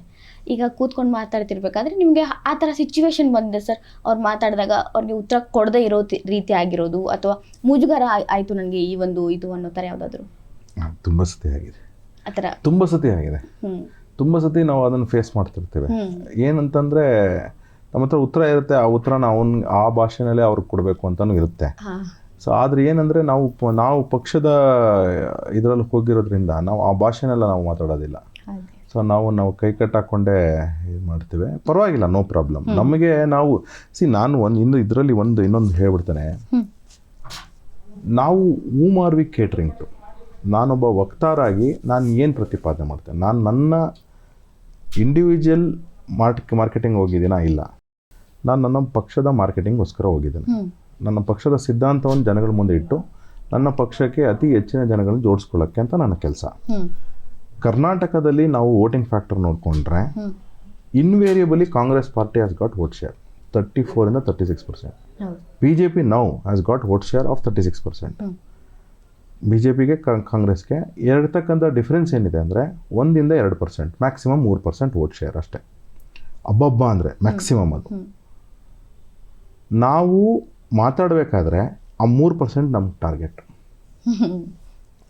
ನಾನು ಟಾರ್ಗೆಟ್ ಮಾಡ್ತಿರ್ತಕ್ಕಂತಹದ್ದು ಯಾರು ಕಾಂಗ್ರೆಸ್ ಪಕ್ಷಕ್ಕೆ ವೋಟ್ ಹಾಕಬಹುದು, ಆದರೆ ಅವನು BJP ವೋಟ್ ಹಾಕಂಗೆ ಮಾಡೋದು ನನ್ನ ಕೆಲಸ. ನಾನು ನನ್ನ ಪಾಯಿಂಟ್ನ, ನನ್ನ ಸಿದ್ಧಾಂತನ, ನನ್ನ ಫಿಲಾಸಫಿನ ಹೇಳಕ್ಕೆ ಹೋಗಿಲ್ಲ ಅಲ್ಲಿ. ನನ್ನ ವೋಟ್ರ್ ಯಾರಿದ್ದಾರೆ, ನನ್ನ ಲೀಡರ್ಸ್ ನೋಡ್ಕೊತಿದ್ದಾರೆ ಅವತ್ತನ್ನ. ನನ್ನ ಲೀಡರ್ಸ್ ಯಾರಿದ್ದಾರೆ, ನನ್ನ ಲೀಡರ್ಸು ಅವ್ರ ಜೊತೆ ಕಾಂಟ್ಯಾಕ್ಟಲ್ಲಿದ್ದು ಅವರ ಕೆಲಸ ಕಾರ್ಯಗಳು ಮತ್ತು ಅವರ ಆಗುವುಗಳನ್ನು ನೋಡ್ಕೊತಿದ್ದಾರೆ. ಅದರಿಂದಾಗಿ ಆ 36% ವೋಟ್ ಶೇರ್ ನನಗೆ BJPಗೆ ಬಂದಿರೋದು. ಅದೇ ರೀತಿ ಕಾಂಗ್ರೆಸ್ಗೂ ಸಹ ಅವ್ರಿಗೆ ಆದರೆ ಇನ್ನು 2% ನಮ್ಮಲ್ಲೂ ಮೈನಸ್ ಆಗೋ ಚಾನ್ಸಸ್ ಇರುತ್ತೆ, ಅವರಲ್ಲೂ ಮೈನಸ್ ಆಗೋ ಚಾನ್ಸಸ್ ಇರುತ್ತೆ. 34% ಫಿಕ್ಸ್ಡೇ ಅದು, ಯಾವ ರೀತಿಯೂ ಚೇಂಜ್ ಆಗಲ್ಲ. ಅವ್ರು ನೀವು ಏನೇ ಹೋಗಿ ಹೇಳಿ, ಅವ್ರು ವೋಟ್ ಹಾಕೋದೇ ಕಾಂಗ್ರೆಸ್ಗೆ, ಅವ್ರು ವೋಟ್ ಹಾಕೋದೇ BJPಗೆ. ಅವ್ರು ನಾನು ಅದಕ್ಕೆ ವಕ್ತಾರಾಗಿ ನನ್ನ ಕೆಲಸ ಅಲ್ಲ ಅದು. ನಾನು ವಕ್ತಾರಾಗಿ ಮಾಡಬೇಕಾಗಿರೋ ಕೆಲಸ ಏನು ಅಂದರೆ, ಆ 2% ನನ್ನ ವೋಟ್ರು ರೆಗ್ಯುಲರ್ ವೋಟ್ರೆ ಅವನು, ಆದರೆ ಅವನು ಈ ಸತಿ ಯೋಚನೆ ಮಾಡ್ತಾನೆ, ನಾನು ಯಾಕೆ ಕಾಂಗ್ರೆಸ್ಗೆ ಹಾಕ್ಬಾರ್ದು ಅಂತ ಹೇಳಿ. ಅವನದು ಆ ಥಾಟಲ್ಲಿರುತ್ತೆ 2%. ಹಾಗೇ ಕಾಂಗ್ರೆಸ್ನಲ್ಲೂ 2% ಇರುತ್ತೆ, ನಾನು ಯಾಕೆ BJPಗೆ ಹಾಕ್ಬಾರ್ದು ಅಂತ. ನಾನು ಕೇಟ್ರ್ ಮಾಡ್ತಿರೋದು ನನ್ನ ವೋಟರು 2% ವೋಟ್ರು ನನಗೆ ಹಾಕಲಿ, ಕಾಂಗ್ರೆಸ್ನಲ್ಲಿರ್ತಕ್ಕಂಥ 2% ವೋಟ್ರ್ ಏನಿದೆ ಅವನು ನನಗೆ ಹಾಕಲಿ ಅಂತ ನನ್ನ ಕೆಲಸ ಅಷ್ಟೇ. ನನ್ನ ಲೀಡ್ರ್ ಕೆಲಸ 34%, 36% ನನ್ನ ಲೀಡ್ರ್ ಕೆಲಸ ಮಾಡ್ತೀಯಾರ ಅವರು. ನಾನು ವಕ್ತಾರನಾಗಿ ನನ್ನ ಕೆಲಸ ಏನು ಅಂದರೆ ಈ 4% ನನ್ನ ಕೆಲಸ ಅಷ್ಟಕ್ಕೆ ನಾನು ಹೋಗೋದು. ನಾನು ನನ್ನ ಪರ್ಸ್ನಲ್ ಅಜೆಂಡಾಸ್ ಯಾವುದೂ ಇರಲ್ಲ. ನನ್ನ ಕೆಲಸ ಏನು ಅಂದರೆ ಆ 4% ವೋಟ್ ನಾನು ಹೆಂಗೆ ತೊಗೊಳ್ಳಿ ಅಷ್ಟೇ ನನ್ನ ಕೆಲಸ. ನನ್ನ ಕೆಲಸ ನಂದು ಕ್ಲಿಯರ್ ಕಟ್ ಅಜೆಂಡಾ. ಆ 4% ನನಗೆ ಹೆಂಗೆ ವೋಟ್ ತೊಗೊಬೇಕು, ನಾನು ಕೇಟ್ರ್ ಮಾಡೋದು ಅವ್ರಿಗೆ ಮಾತ್ರ. ನನ್ನ 34% ಜನಕ್ಕೆ ನನ್ನ ಲೀಡ್ರ್ ಕೇಟ್ರ್ ಮಾಡ್ತಾರೆ, ನನ್ನ ಕಾರ್ಯಕರ್ತ ಬಂಧುಗಳು ಕೇಟ್ರ್ ಮಾಡ್ತಾರೆ, ನನ್ನ ಕೇಡರ್ ಕೇಟ್ರ್ ಮಾಡ್ತಾರೆ, ನನ್ನ MLAಗಳು, ನಮ್ಮ ಶಾಸಕರು, ನಮ್ಮ ಮಂತ್ರಿಗಳಾಗಿದ್ದಂಥವರು, ನಮ್ಮ ಲೀಡ್ರ್ಗಳು ಕೇಟ್ರ್ ಮಾಡ್ತಾರೆ. ನನ್ನ ಟಾರ್ಗೆಟ್, ವಕ್ತಾರನ ಟಾರ್ಗೆಟ್ ಓನ್ಲಿ 4%. ಯಾವತ್ತನ ಸರ್ ನೆನಪಿರೋ ಹಾಗೆ ನಿಮಗೆ ಸನ್ನಿವೇಶ ಚರ್ಚೆಲೆ ಇವತ್ತು ಸಖತ್ತಾಗಿ ಹೊಡೆದು ಬಿಸಾಕ್ಬಿಟ್ಟೆ, ಕರೆಕ್ಟಾಗಿ ಉತ್ತರ ಕೊಟ್ಟಿದ್ದೀನಿ ಅಂತ ಸಂಭ್ರಮ ಪಟ್ಟಿದ್ದಿದೆ ನೀವು? ತುಂಬ ಸತಿ ಒಂದು ಚಿಕ್ಕ ಸನ್ನಿವೇಶ. ಮೊನ್ನೆ ಗ್ಯಾರಂಟಿ ಟಿವಿಗೆ ಹೋದೆ. ಲಾಸ್ಟಲ್ಲಿ ಅವ್ರಿಗೊಂದು ಹೇಳಿದೆ, ಆ್ಯಂಕರ್ಗೆ ಒಂದು ರಿಕ್ವೆಸ್ಟ್ ಮಾಡಿದೆ. ಅವ್ರು ಒಂದು 30 ಸೆಕೆಂಡ್ ಆಪರ್ಚುನಿಟಿ ಕೊಟ್ಟರು. ಮಾಡಲಿಂಗಲ್ಲಿ ಶೋ ಸ್ಟಾಪರ್ ಅಂತ ಇರ್ತಾರಲ್ಲ, ಆ ಥರ ಒಂದು ಡೈಲಾಗ್ ಹೊಡಿಬೇಕಾಗತ್ತೆ. ಲಾಸ್ಟಲ್ಲಿ ಆ ಸಿಗ್ತಕ್ಕಂಥ ಆಪರ್ಚುನಿಟಿ ಅದು ಇಂಪಾರ್ಟೆಂಟ್ ಅದು. ಸೊ ನಮಗೆ ಅಷ್ಟೂ ಸಮಗ್ರವಾಗಿ ಮಾತಾಡಿರ್ತಾರೆ. ಆ ಸಮಗ್ರವಾಗಿ ಮಾತಾಡಿದ್ಮೇಲೆ ನಮಗೆ ಆ ಶೋ ಸ್ಟಾಪರ್ದು ಒಂದು 30 ಸೆಕೆಂಡ್ ಸಿಗಬೇಕು. ಆವಾಗ ನಮಗೆ ಸಂತೋಷ ಆಗ್ತದೆ, ಓ ಈ ಕೌಂಟ್ರು ಮಾಡಿದ್ದೀವಿ ಅಂತ ಹೇಳಿ. ಸೊ ಆ ಥರ ತುಂಬ ಸತಿ ಆಗಿದೆ. We have celebrated that. So ತುಂಬ ಸ್ಯಾಟಿಸ್ಫ್ಯಾಕ್ಷನ್ ಆಗುತ್ತೆ. ಈಗ TV ಡಿಬೇಟಲ್ಲಿ ನೀವು ಹೋಗಿರ್ತೀರ, ಆಪೋಸಿಷನ್ ವಕ್ತಾರರು ಬಂದಿರ್ತಾರೆ. ಒಂದು ಹೆಸರು ಹೇಳೋದಾದ್ರೆ ಇವರು ಇದ್ದರೆ ಭಾರಿ ಮಜಾ ಬರುತ್ತೆ, ಇಲ್ಲಾಂದ್ರೆ ಒಳ್ಳೆ ಪೈಪೋಟಿ ಇರುತ್ತೆ ಇವ್ರು ಬಂದರೆ, ಈ ವಕ್ತಾರ ಬಂದರೆ ಅಂತ ಯಾರಾದರೂ ವಕ್ತಾರ ಹೆಸರು ಹೇಳೋದಾದ್ರೆ? ನಾನು I enjoy my debates with lot of Congress people, lot of JDS people also. ನನಗೆ ಕಾಂಗ್ರೆಸ್ಸಿಂದ ನಟರಾಜ್ ಗೌಡ್ರು ಬಂದರೆ ತುಂಬ ಖುಷಿ ಆಗುತ್ತೆ. ಇನ್ಫ್ಯಾಕ್ಟ್ ರಮೇಶ್ ಬಾಬು ಬಂದರೂ ಖುಷಿ ಆಗುತ್ತೆ, ನಮ್ಮ ನಾಗರಾಜ್ ಯಾದವ್ ಬಂದರೂ ಖುಷಿ ಆಗುತ್ತೆ. ಅವ್ರು ಮಾತಾಡೋಕ್ಕೆ ಬಿಡೋದಿಲ್ಲ, ಬೇರೆಯವ್ರನ್ನ ಇಲ್ಲಾಜಿಕಲಾಗಿ ಮಾತಾಡ್ತಾರೆ, ಒಂಥರ ಲಾಜಿಕಲ್ ಬಿಟ್ಟು ಮಾತಾಡ್ತಿರ್ತಾರೆ, ಆದರೂ ಸಹ ಒಂದು ಚೆನ್ನಾಗಿರುತ್ತೆ. ಇನ್ನೂ ತುಂಬ ಜನ ಇದ್ದಾರೆ ಕಾಂಗ್ರೆಸ್ನಲ್ಲಿ. ಸೊ ಹಾಗೆ JDSನಿಂದ ದೇವರಾಜ್ ಅವರು, ಗಂಗಾಧರ ಮೂರ್ತಿಯವರು, ಇವರೆಲ್ಲ ಬಂದಾಗ ಒಳ್ಳೆ ಪಾಯಿಂಟ್. ಪ್ರದೀಪ್ ಗೌಡ್ರು ಇವರೆಲ್ಲ ಬಂದಾಗ ಒಳ್ಳೆ ಪಾಯಿಂಟ್ಸ್ ಕೊಡ್ತಾರೆ. ಸೊ ನಮಗೆ ಏನಾಗ್ತದೆ ಅಂತ ಹೇಳಿದ್ರೆ, ಈಗ ನಾವು JDS ಅವರು ಈಗ ಜೊತೆಲಿ ಹೋಗೋದ್ರಿಂದ ನಾವು ಕವರ್ ಮಾಡೋಂಥ ಪಾಯಿಂಟ್ಸ್ನ, ನಾವು ಬಿಟ್ಟೋಗೋಂಥ ಪಾಯಿಂಟ್ಸ್ನ ಅವ್ರು ಕವರ್ ಮಾಡ್ತಾರೆ, ಅವರು ಬಿಟ್ಟೋಗಿರೋ ಪಾಯಿಂಟ್ಸ್ನ ನಾವು ಕವರ್ ಮಾಡ್ತೀವಿ. ಸೊ ತುಂಬ ಕಾಂಬಿನೇಷನ್ ಚೆನ್ನಾಗಿ ಹೋಗ್ತೀವಿ. ಒಂದೊಂದ್ಸತಿ ತುಂಬ ಅವ್ರು ಬರ್ತಾರೆ, ಆಗ ಬೇರೆ ಪ್ಲಾಟ್ಫಾರ್ಮ್ ಹೊಟ್ಟೋಗುತ್ತೆ, ಚರ್ಚೆನೇ ಬದಲಾವಣೆ ಆಗ್ಬಿಡುತ್ತೆ. ಸೊ ನಮಗೆ ಕೌಂಟರ್ ಮಾಡಲಿಕ್ಕೂ ಒಂದು ಕಾಂಗ್ರೆಸ್ನವ್ರು ಇಲ್ಲದೇ ಇದ್ರೆ ಆ ಡಿಬೇಟ್ ಮಜಾ ಬರೋದಿಲ್ಲ. ಕಾಂಗ್ರೆಸ್ ಅವ್ರು ಬೇಕು, ಅಂದರೆ ನಮ್ಮ ವಿರೋಧಿಗಳು ನಮಗೆ ಬೇಕು. ಯಾಕಂದರೆ ಆವಾಗಲೇ ನಾವು ಕನ್ವಿನ್ಸ್ ಮಾಡೋಕ್ಕಾಗೋದು. ಇಲ್ಲ ನಾನು ವೋಟ್ರನ್ನ ನಾನು ಕನ್ವಿನ್ಸ್ ಮಾಡೋದು ಆವಾಗಲೇ. ನಾನು ವೋಟ್ರ್ ನಾನು ಕನ್ವಿನ್ಸ್ ಮಾಡೋದು, ಅವ್ನು ನನಗೆ ಕೌಂಟ್ರೇ ಮಾಡಿದ್ರೆ ನಾನು ಹೆಂಗೆ ಕನ್ವಿನ್ಸ್ ಮಾಡಿ, ನೀವೇ ಹೇಳ್ಕೊಂಡು ಹೋಗ್ಬೇಕಾಗುತ್ತೆ. ಹೌದು ಸರ್, ಒಂದು ಆರೋಪ ಅನ್ಕೊಂತಿರೋ ಅಥವಾ ಸುಮ್ಮನೆ ಮಾತು ಅನ್ಕೋತಿರೋ, BJPಯಲ್ಲಿ ಮಹಿಳಾ ವಕ್ತಾರರ ಸಂಖ್ಯೆ ಬಹಳ ಕಡಿಮೆ ಇದೆ ಅಂತ? ಎಲ್ಲ ಪಕ್ಷದಲ್ಲೂ ಕಡಿಮೆ ಇದೆ, ಎಲ್ಲ ಪಕ್ಷದಲ್ಲೂ ಕಡಿಮೆ ಇದೆ. ಕಾಂಗ್ರೆಸ್ನಲ್ಲೂ ಕಡಿಮೆ ಇದೆ ಮತ್ತು BJPಲೂ ಕಡಿಮೆ ಇದೆ. ಹೆಚ್ಚು ಮಾಡ್ಬೋದಲ್ಲ ಸರ್? ಮಾಡ್ಬೋದು. ಏನಾಗಿದೆ ಗೊತ್ತಾ, ಏನಾಗುತ್ತೆ ಅಂದರೆ, ಇದು ರಾಜಕೀಯ ಪಕ್ಷಗಳಲ್ಲಿ ಏನಾಗಿದೆ, as of today I am not denying that male domination ಇಲ್ಲ ಅಂತ ಹೇಳೋಕ್ಕಾಗಲ್ಲ. ಮೇಲ್ ಡಾಮಿನೇಷನ್ ಇದೆ. ಈಗ 33% ಬಿಲ್ ಬಂದ ಕೂಡಲೇ ಆಟೋಮ್ಯಾಟಿಕಲಿ ತುಂಬ ಜನ ಹೆಣ್ಮಕ್ಳು ಬರ್ತಾರೆ. ಆಮೇಲೆ ತುಂಬ ಜನ ಹೆಣ್ಮಕ್ಳಿಗೆ ರಾಜಕೀಯಕ್ಕೆ ಬರಬೇಕು ಅನಿಸಿದ್ರು ಸಹ ಅನೇಕ ಜನ ಭಯ ಹುಟ್ಟಿಸ್ಬಿಟ್ಟಿರ್ತಾರೆ. ಇಲ್ಲಿ ವಾತಾವರಣ ಸರಿ ಇಲ್ಲ, ಹಾಗೆ ಹೀಗೆ ಅಂತ ಭಯ ಹುಟ್ಟಿಸ್ಬಿಟ್ಟು ಎಲ್ಲ ಕ್ಷೇತ್ರಕ್ಕೂ ಹುಟ್ಟಿಸ್ತಾರೆ. ಅದು ಎಲ್ಲ ಕ್ಷೇತ್ರಕ್ಕೂ ಇದ್ರಲ್ಲಿ ತುಂಬಾ ದೊಡ್ಡದು ಏನಂದ್ರೆ ಬೇಗ ಲೀಕ್ ಆಗ್ಬಿಡುತ್ತೆ ಯಾವುದೋ ಒಂದು ಭಯ, ಆ ಥರದ್ದು. ಆಮೇಲೆ ಇಲ್ಲಿ ಏನಂತಂದ್ರೆ ತುಂಬ ಜನಕ್ಕೆ ಒಂಥರ ಬೇರೆ ಮುಜುಗರಕ್ಕೊಳಗಾಗ್ಬಿಡ್ತಾರೆ ಅಂತ ಹೇಳಿ ತುಂಬ ಜನ ಬರ್ತಾ ಇಲ್ಲ. ನಾನು ರಿಕ್ವೆಸ್ಟ್ ಮಾಡೋದು ಇಷ್ಟೇ, ತುಂಬ ಜನ ಬನ್ನಿ, ಒಳಗಡೆ ಬಂದು ಪಕ್ಷದೊಳಗಡೆ ತಾವು ಕುತ್ಕೊಂಡಾಗ ಗೊತ್ತಾಗ್ತದೆ ಇದು ಆ ಕೆಟ್ಟ ವಾತಾವರಣ ಏನಿಲ್ಲ. ಇನ್ಕ್ಲೂಡಿಂಗ್ ಕಾಂಗ್ರೆಸ್ನಲ್ಲಿ ಆಗಲಿ ಅಥವಾ BJPನಾಗಲಿ ಕೆಟ್ಟ ವಾತಾವರಣ ಇಲ್ಲ. ಅದು ನಾವು BJPನಲ್ಲಂತೂ ನಾವು 1 to 1 ನೋಡಿರೋದ್ರಿಂದ ಖಂಡಿತವಾಗ್ಲೂ ಇಲ್ಲಿ ವಾತಾವರಣ ಇಲ್ಲ. ಯಾವುದೋ 1-2 ಇನ್ಸಿಡೆಂಟ್ಗಳಾಗ್ಬಿಟ್ಟಿದೆ ಅಂತ ಹೇಳಿದ್ರೆ ಅದು ಎಲ್ಲ ಸಾರ್ವತ್ರಿಕವಾಗಿ ಅದೇ ಇನ್ಸಿಡೆಂಟ್ಸು ಅಂತ ಅಲ್ಲ. ಸೊ ಅದರಿಂದಾಗಿ it is a open platform, everybody to come and join. So ಎಲ್ಲ ಮಹಿಳಾ ಕಾರ್ಯಕರ್ತರು ಸಹ ತುಂಬ ಜನಕ್ಕೆ ಮಾತಾಡೋದು ಒಂದು ಕಲೆ. ಅಂದರೆ ಈ ಮಾತಾಡೋದ್ರಲ್ಲೂ ಒಂದು 4-5 ರೀತಿ ಇದೆ. ನೀವು TV ಡಿಬೇಟ್ಗೆ ಹೋಗ್ತಕ್ಕಂಥ ಕಲೆನೇ ಬೇರೆ, ಭಾಷಣ ಮಾಡ್ತಕ್ಕಂಥ ಕಲೆನೇ ಬೇರೆ, ಆಮೇಲೆ ನೀವು ಸದನದಲ್ಲಿ ಮಾತಾಡ್ತಕ್ಕಂಥ ಕಲೆನೇ ಬೇರೆ. So you have different parameters and it is a open platform, everybody can come and join. ಇಲ್ಲಿ ರಿಸರ್ಚ್ ಮಾಡ್ತಕ್ಕಂಥದಕ್ಕೆ ಟ್ಯಾಲೆಂಟ್ ಅಂದರೆ ನಿಮ್ಗೆ ಅವಕಾಶಗಳಿರ್ತವೆ. ಆಮೇಲೆ ನೀವು ಈ ರೀತಿ ಭಾಷಣಗಳು ಮಾಡೋದಕ್ಕೆ ಅವಕಾಶ ಇದೆ. ಆಮೇಲೆ ಕಾರ್ಯಕರ್ತರ ಜೊತೆ ಸಂಘಟನೆ ಮಾಡೋದಕ್ಕೆ ಅವಕಾಶ ಇದೆ. ಸೊ ಇದು ನಡೀತಾ ಇರುತ್ತೆ. ನನ್ನ ಒಂದು ಗೊತ್ತಿಲ್ಲ, ಇರಬಹುದು ಅನ್ಕೋತೀನಿ. ಈಗ ಯಾರೋ ಮಹಿಳಾ ವಕ್ತಾರೆ ಕೂತ್ಕೊಂಡಿದ್ದಾಗ ಆಪೋಸಿಷನಲ್ಲಿ ಯಾರೋ ಜೆಂಟ್ಸ್ ಇರ್ತಾರೆ, ಪರ್ಸ್ನಲ್ ಆಗಿ ಅವ್ರೇನಾದರೂ ಟಾಂಟ್ ಕೊಡ್ತಾರೆ, ಆ ಥರ ಏನಾದರೂ ಸಿಚುವೇಶನ್ಸ್ ಆಗ್ತಾವ ಸರ್? ಟಾಂಟು ಪಕ್ಷ ಸರಿ, ಜೆಂಡರ್ ರಿಲೇಟೆಡ್ ಟಾಂಟ್ಗಿಂತ ಜಾಸ್ತಿ ವೈಯಕ್ತಿಕವಾಗಿ ಟಾಂಟ್ ಅನ್ನೋದು ಮಾಡ್ತಕ್ಕಂಥವರು ಎಲ್ಲ ಪಕ್ಷಗಳಲ್ಲೂ ಇದ್ದಾರೆ. That's A very stupid thing, it should not be done. ಅದರಿಂದಾಗಿ ಆಮೇಲೆ ನಾನು ಹೋಗ್ತಿರ್ತಕ್ಕಂಥದ್ದು ಆಸ್ ಅ ಶೋಕ್ ಅಲ್ಲ, ನಾನು ಹೋಗೋದು BJP ವಕ್ತಾರನ. ಅವರು ಕಾಂಗ್ರೆಸ್ ವಕ್ತಾರಾಗಿ ಬಂದು ಆ ಕಾಂಗ್ರೆಸ್ನ ಸ್ಟ್ಯಾಂಡೇ ತಗೊಂಡ್ರೆ ನಾವು ತುಂಬ ಖುಷಿ ಪಡ್ತೇವೆ. ನಾನು ಹೇಳಿದಂಥ ಹೆಸರುಗಳನ್ನು ನಾನು ಏನಾಗಲೇ ಹೇಳಿದೆ ತಮಗೆ. ನಾನು ಏನಕ್ಕೆ ಇವ್ರ ಜೊತೆ ಎಲ್ಲ ಡಿಬೇಟ್ ಮಾಡ್ಲಿಕ್ಕೆ ಇಷ್ಟಪಡ್ತೇವೆ ಅಂದರೆ, ಅವ್ರು ವೈಯಕ್ತಿಕವಾಗಿ ಯಾವತ್ತೂ ಹೋಗಲ್ಲ. ಅವ್ರು ತೆಗೆದುಕೊಳ್ತಕ್ಕಂಥವ್ರು ಅವ್ರ ಪಕ್ಷದ ಸ್ಟ್ಯಾಂಡು, ನಾವು ತೆಗೆದುಕೊಳ್ತಕ್ಕಂಥವ್ರು ನಮ್ಮ ಪಕ್ಷದ ಸ್ಟ್ಯಾಂಡೇ. ಅದರಿಂದಾಗಿ ನಮ್ಮ ವೈಯಕ್ತಿಕ ಅನ್ನೋದು ಏನೂ ಇರಲ್ಲ ಅಲ್ಲಿ. ಇನ್ಫ್ಯಾಕ್ಟ್ ಈಗ ಉದಾಹರಣೆಗೆ ಅಲ್ಲಿ ಇನ್ನೂ ತುಂಬ ಚೆನ್ನಾಗಿ ಹೆಸರುಗಳು, ಮಹಿಳಾ ಹೆಸರುಗಳನ್ನ ಹೇಳಬೇಕು ಅಂದರೆ Aishwarya Mahadev. I have done 2-3 debates with her. Fantastic points she comes out. Lavanya Ballal ತುಂಬ ಫಂಟ್ಯಾಸ್ಟಿಕ್ ಡಿಬೇಟ್. ಭವ್ಯ ನರಸಿಂಹಮೂರ್ತಿ ತುಂಬ ಚೆನ್ನಾಗಿ ಡಿಬೇಟ್ ಮಾಡ್ತಾರೆ. ಸೊ ಏನಂತಂದರೆ ಅವರು ಓದ್ಕೊಂಡು ಬರ್ತಾರೆ, ಕಂಟೆಂಟ್ಸ್ ಮಾಡ್ತಾರೆ. So very good presentations, we like it. ಅಂದರೆ ನೀವು ಏನೇ ಮಾಡಿ ಪರವಾಗಿಲ್ಲ, no problem. We have our point, you have your point, so no problem. At the end of the day you are also getting to your 4%, I am also getting to my 4%. So this is the stand. So ವೈಯಕ್ತಿಕವಾಗಿ taunt ಮಾಡೋರು ಜೆಂಡರ್ಗಿಂತ ಜಾಸ್ತಿ ವ್ಯಕ್ತಿಗಳ ಮೇಲೆ comment ಮಾಡೋರು ತುಂಬ ಜನ ಇದ್ದಾರೆ. ಅದು ಕಾಂಗ್ರೆಸ್ನಲ್ಲೂ ಇದ್ದಾರೆ, ನಾನೇನು ನಮ್ಮ ಪಕ್ಷದಲ್ಲಿ ಇಲ್ಲವೇ ಇಲ್ಲ ಅಂತ ಹೇಳ್ತಿಲ್ಲ, ಇದ್ದಾರೆ ಒಂದಷ್ಟು ಜನ. ಬಟ್ ಅದನ್ನು ಐಡೆಂಟಿಫೈ ಮಾಡಿ ನಾವು ಹೇಳ್ತಾನೆ ಇರ್ತೀವಿ, ಆ ವ್ಯಕ್ತಿ ವೈಯಕ್ತಿಕವಾಗಿ ಮಾಡ್ತಾನೆ ಅವ್ರು ಸರಿ ಇಲ್ಲ ಹ್ಮ್ ಅಂತ ಹೇಳ್ತಾ ಇದೀವಿ. ಎಷ್ಟೋ ಸತಿ ನೋಟಿಸ್ ಆಗುತ್ತೆ, ಎಷ್ಟೋ ಸತಿ ನೋಟಿಸ್ ಆಗಲ್ಲ. ಆಗಲ್ಲ. ಸೊ ಇದು ಒಂದು ಕಾರಣ ಇರ್ಬೋದು ಅನ್ಕೋತೀನಿ ಸರ್, ಮಹಿಳೆಯರು ಹಿಂಜ. ಪಾಪ ಅವ್ರಿಗೆ ಅದೊಂದಿದೆ, ಏನಾಗ್ತದೆ ವೈಯಕ್ತಿಕವಾಗಿ ಅಂದ್ರೆ ಜೆಂಡರ್ ರಿಲೇಟೆಡ್ ಅಲ್ಲದೆ ಇದ್ರು ವೈಯಕ್ತಿಕವಾಗಿ ಹೋಗ್ಬಿಟ್ಟಾಗ ಒಂದೊಂದ್ಸತಿ ಮುಜುಗರ ಆಗ್ಬಿಡುತ್ತೆ. ಅದಕ್ಕೋಸ್ಕರ ಇರ್ಬೋದೇನೋ. ಸೊ ಕೊನೆಯ ಹಂತ ಸರ್, ಈಗ ನಾನು ಒಂದಿಷ್ಟು ಹೆಸರುಗಳು ಹೇಳ್ಕೊಂಡು ಹೋಗ್ತೀನಿ ರಾಜಕಾರಣಿಗಳದ್ದು. ಒಂದು ಸೆಂಟೆನ್ಸ್ ಅಲ್ಲಿ ಹೇಳೋದಾದ್ರೆ ಅವ್ರ ಬಗ್ಗೆ, ಮೊದಲನೇದಾಗಿ ನರೇಂದ್ರ ಮೋದಿ. ಎಕ್ಸಲೆಂಟ್. ಒಬ್ಬ ಎಕ್ಸಲೆಂಟ್ ಅಷ್ಟೇನಾ? ಓಕೆ. ಅಲ್ಲ, ಎಕ್ಸಲೆಂಟ್ ಅಂದ್ರೆ ನನಗೆ